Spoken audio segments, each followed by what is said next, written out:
Hello, students. Today we are going to start our next chapter of environment education, that is, chapter number 14 Environmental Action Part 2. ਸੋ ਬੱਚੋ ਇਸ chapter ਦੇ ਵਿੱਚ ਆਪਾਂ ਜਿਹੜੇ topics ਪੜ੍ਹਨੇ ਹੈ ਉਹ ਨੇ ਪੋਪੂਲੇਸ਼ਨ ਦੀਆਂ different types, population growth curves, human population and ਆਪਾਂ ਇਸ ਪੋਪੂਲੇਸ਼ਨ ਨੂੰ ਕੰਟਰੋਲ ਕਿਵੇਂ ਕਰਨਾ ਹੈ। ਠੀਕ ਹੈ ਜੀ, ਤਾਂ ਆਪਾਂ ਸਟਾਰਟ ਕਰਦੇ ਹਾਂ ਇਸ ਚੈਪਟਰ ਦੇ ਵਿੱਚ। ਸਭ ਤੋਂ ਪਹਿਲਾਂ ਆਪਾਂ ਨੂੰ ਪਤਾ ਹੋਣਾ ਚਾਹੀਦਾ ਹੈ ਕਿ ਪੋਪੂਲੇਸ਼ਨ ਕੀ ਹੈ। ਸੋ ਪੋਪੂਲੇਸ਼ਨ ਕੀ ਹੈ? ਪੋਪੂਲੇਸ਼ਨ ਮੀਨਸ ਕਿ ਕਿਸੇ ਵੀ ਇੱਕ ਏਰੀਆ ਦੇ ਵਿੱਚ ਇੱਕ ਸਪੀਸ਼ੀਜ਼ ਦੇ ਨੰਬਰ ਆਫ ਆਰਗੈਨਿਜ਼ਮਸ ਕਿੰਨੇ ਨੇ, ਉਹਨੂੰ ਆਪਾਂ ਕੀ ਕਹਿ ਰਹੇ ਹਾਂ? ਪੋਪੂਲੇਸ਼ਨ ਕਹਿ ਰਹੇ ਹਾਂ। ਠੀਕ ਹੈ ਜੀ। ਫੋਰ ਐਗਜ਼ਾਮਪਲ ਜਿਵੇਂ ਆਪਾਂ ਨੋਰਮਲ ਜਿਹੀ ਐਗਜ਼ਾਮਪਲ ਲਈਏ, ਆਪਣਾ ਸਕੂਲ ਹੈ। ਠੀਕ ਹੈ, ਸਕੂਲ ਦੇ ਵਿੱਚ ਅਗਰ ਆਪਾਂ ਗੱਲ ਕਰੀਏ 8 to 2 8 ਵਜੇ ਤੋਂ ਲੈ ਕੇ 2 ਵਜੇ ਤੱਕ, ਠੀਕ ਹੈ, ਇਸ ਟਾਈਮ ਦੇ ਦੌਰਾਨ ਇੱਕ ਸਪੀਸ਼ੀ ਮੀਨਸ ਹਿਊਮਨਸ ਨੇ। ਹਿਊਮਨਸ ਦੇ ਨੰਬਰ ਆਫ ਇੰਡੀਵਿਜੂਅਲਸ ਕੀ ਨੇ ਕਿ ਆਪਾਂ ਅਗਰ ਸਟੂਡੈਂਟਸ ਨੂੰ, ਟੀਚਰਸ ਨੂੰ, ਪ੍ਰਿੰਸੀਪਲ ਸਰ ਨੂੰ ਆਪਾਂ ਮਿਲਾ ਕੇ ਅਗਰ ਆਪਾਂ ਗੱਲ ਕਰੀਏ ਤਾਂ ਉਹ ਕੀ ਹੈ? ਪੋਪੂਲੇਸ਼ਨ ਬਣਾਉਂਦੀ ਹੈ। ਠੀਕ ਹੈ ਜੀ। ਔਰ statistical study of human population like sex ratio, birth rate, death rate, ਇਹਨੂੰ ਆਪਾਂ ਕੀ ਕਹਿ ਰਹੇ ਹਾਂ? ਡੈਮੋਗ੍ਰਾਫੀ। ਤਾਂ ਡੈਮੋਗ੍ਰਾਫੀ ਇੱਕ ਇੰਪੋਰਟੈਂਟ ਜਿਹੜਾ ਕੁਐਸਚਨ ਹੈ 1 ਮਾਰਕਸ ਦੇ ਵਿੱਚ ਪੁੱਛਿਆ ਜਾਂਦਾ ਹੈ। ਤਾਂ ਡੈਮੋਗ੍ਰਾਫੀ ਕੀ ਹੈ? ਡੈਮੋਗ੍ਰਾਫੀ ਕੀ ਮੀਨਸ ਕਿ ਅਗਰ ਆਪਾਂ ਜਿਵੇਂ ਸੈਕਸ ਰੇਸ਼ੀਓ ਹੈ, ਬਰਥ ਰੇਟ ਹੈ, ਡੈਥ ਰੇਟ ਹੈ, ਇਹਦੀ ਜਦ ਆਪਾਂ ਸਟੈਟਿਸਟੀਕਲ ਸਟੱਡੀ ਕਰਦੇ ਹਾਂ, ਜਦ ਆਪਾਂ ਇਹਨੂੰ ਸਟੈਟਿਸਟਿਕਸ ਦੇ ਫਾਰਮ ਵਿੱਚ ਇਹਦੀ ਸਟੱਡੀ ਕਰਦੇ ਉਹਨੂੰ ਆਪਾਂ ਡੈਮੋਗ੍ਰਾਫੀ ਕਹਿ ਦਿੰਦੇ ਹਾਂ। ਪੋਪੂਲੇਸ਼ਨ ਜਿਹੜੀ ਹੈ ਫਰਦਰ 2 ਟਾਈਪਸ ਦੀ ਹੁੰਦੀ ਹੈ। First one is single species population, second one is mixed ਔਰ multiple species population. Single species population means ਜਿਹਦੇ ਵਿੱਚ ਸਿਰਫ ਇੱਕ ਟਾਈਪ ਦਾ ਆਰਗੈਨਿਜ਼ਮ ਜਿਹੜਾ ਪ੍ਰੈਜ਼ੈਂਟ ਹੁੰਦਾ ਹੈ। ਮਿਕਸਡ ਔਰ ਮਲਟੀਪਲ ਦੇ ਵਿੱਚ ਜਿਹਦੇ ਵਿੱਚ 2 ਜਾਂ 2 ਤੋਂ ਜ਼ਿਆਦਾ ਜਿਹੜੇ ਟਾਈਪਸ ਦੀ ਸਪੀਸ਼ੀਜ਼ ਨੇ, these are present. Next one is population density. Population density ਨੂੰ ਆਪਾਂ ਕਿਵੇਂ ਡਿਫਾਈਨ ਕਰ ਸਕਦੇ ਹਾਂ? ਨੰਬਰ ਆਫ ਇੰਡੀਵਿਜੂਅਲਸ ਪਰ ਯੂਨਿਟ ਏਰੀਆ ਔਰ ਵੋਲਿਊਮ। ਠੀਕ ਹੈ ਜੀ। Next one is population growth. Population growth ਨੂੰ ਆਪਾਂ ਰੈਪਰੈਜ਼ੈਂਟ ਕਰਦੇ ਹਾਂ ਪੋਪੂਲੇਸ਼ਨ ਗਰੋਥ ਕਰਵਸ ਦੇ ਨਾਲ। ਠੀਕ ਹੈ ਜੀ। ਔਰ ਇਸ ਦੇ ਵਿੱਚ ਆਪਾਂ ਜਿਹੜਾ ਇਸ ਕਰਵ ਦੇ ਵਿੱਚ ਜਿਹੜੇ ਨੰਬਰ ਆਫ ਇੰਡੀਵਿਜੂਅਲਸ ਨੂੰ ਪਲਾਟ ਕੀਤਾ ਜਾਂਦਾ ਹੈ ਅਗੇਂਸਟ ਦਾ ਟਾਈਮ ਫੈਕਟਰ, ਇਹ ਅੱਗੇ ਆਪਾਂ ਪੜ੍ਹਦੇ ਹਾਂ। Next one is zero population growth.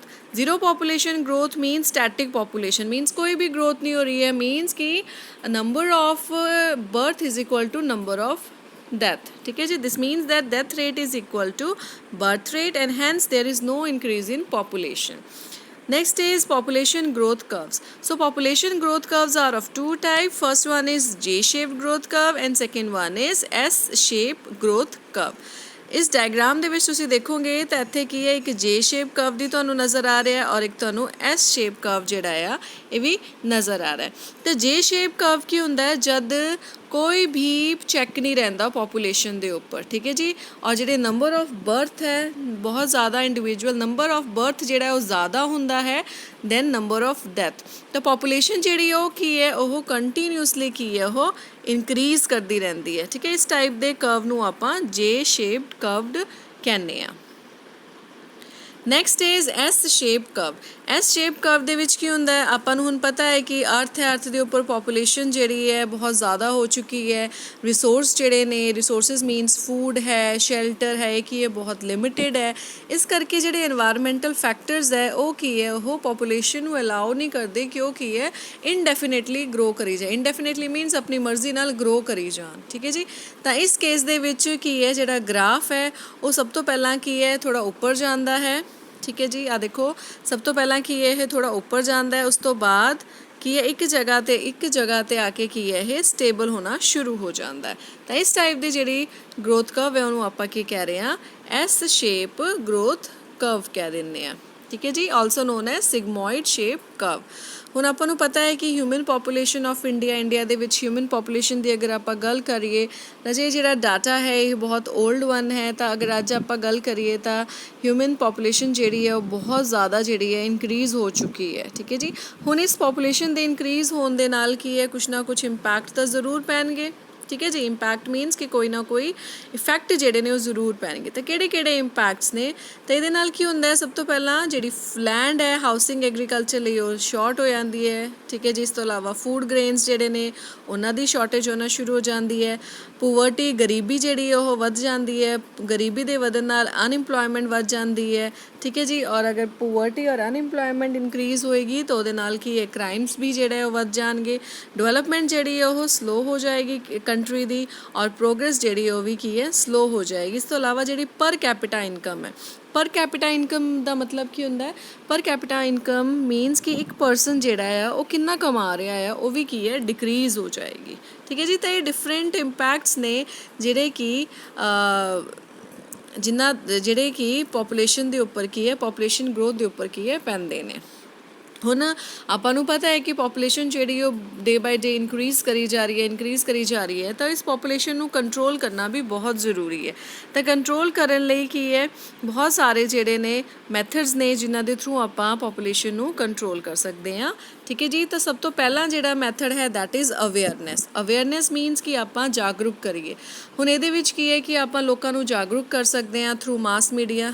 ਠੀਕ ਹੈ। ਫੋਰ ਐਗਜ਼ਾਮਪਲ ਜਿਵੇਂ ਰੇਡੀਓ ਹੈ, ਟੈਲੀਵਿਜ਼ਨ ਹੈ, ਨਿਊਜ਼ਪੇਪਰ, ਮੈਗਜ਼ੀਨ, ਹੋਰਡਿੰਗਸ, ਪੋਸਟਰਸ, ਇਹਨਾਂ ਦੇ ਥਰੂ ਕੀ ਹੈ, ਆਪਾਂ ਲੋਕਾਂ ਨੂੰ ਅਵੇਅਰ ਕਰ ਸਕਦੇ ਹਾਂ ਕਿ ਪੋਪੂਲੇਸ਼ਨ ਨੂੰ ਕੰਟਰੋਲ ਕਿਵੇਂ ਕਰਨਾ ਹੈ। ਠੀਕ ਹੈ ਜੀ। ਤਾਂ ਮੈਥਡਸ ਆਫ ਬਰਥ ਕੰਟਰੋਲ, ਤਾਂ ਦੋ ਡਿਫਰੈਂਟ ਮੈਥਡਸ ਨੇ ਬਰਥ ਕੰਟਰੋਲ ਦੇ। First one is temporary method and second one is permanent method. ਅਗਰ ਆਪਾਂ ਟੈਂਪਰੇਰੀ ਮੈਥਡ ਦੀ ਗੱਲ ਕਰੀਏ ਤਾਂ ਇਹਨੂੰ ਆਪਾਂ ਫਰਦਰ 3 ਕੈਟੇਗਰੀਜ਼ ਦੇ ਵਿੱਚ ਕਲਾਸੀਫਾਈ ਕਰਦੇ ਹਾਂ। First one is mechanical, second one is chemical and third one is natural. ਇਹਨਾਂ ਤਿੰਨੋਂ ਮੈਥਡਸ ਨੂੰ ਹੁਣ ਆਪਾਂ 1 ਬਾਏ 1 ਕਰਕੇ ਕੀ ਹੈ, ਡਿਸਕਸ ਕਰਦੇ ਹਾਂ। First one is mechanical methods. Mechanical methods ਦੇ ਵਿੱਚ ਕੀ ਹੁੰਦਾ ਹੈ ਕਿ ਜਿਹੜੇ ਫਰਟੀਲਾਈਜੇਸ਼ਨ ਹੈ, ਠੀਕ ਹੈ, ਇਹਨੂੰ ਕੀ ਹੈ, ਪ੍ਰੀਵੈਂਟ ਕੀਤਾ ਜਾਂਦਾ ਹੈ। Fertilization can be prevented by avoiding the meeting of sperm and ovum. ਹੁਣ ਇਹ ਪ੍ਰੋਸੈਸ ਜਿਹੜਾ ਹੈ ਇਹਨੂੰ ਕਿਵੇਂ ਅਚੀਵ ਕੀਤਾ ਜਾਂਦਾ ਹੈ? By 3 methods. First one is use of IUCD। IUCD ਦਾ ਫੁੱਲ ਫਾਰਮ ਕੀ ਹੈ? Intrauterine contraceptive devices.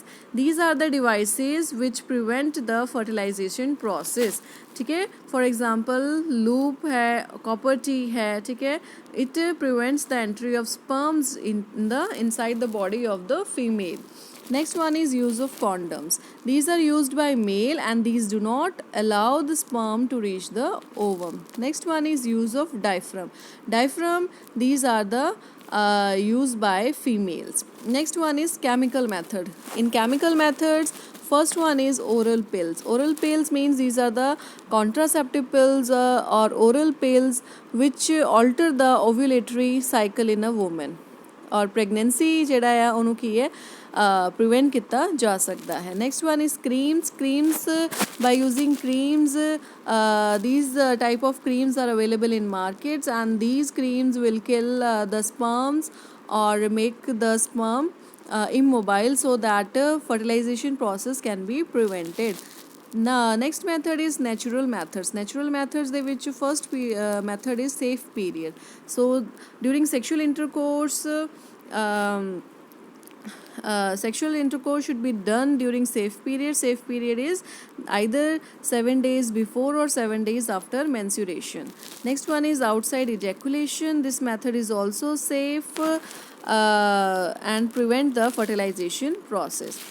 Next type of method is permanent method of birth control.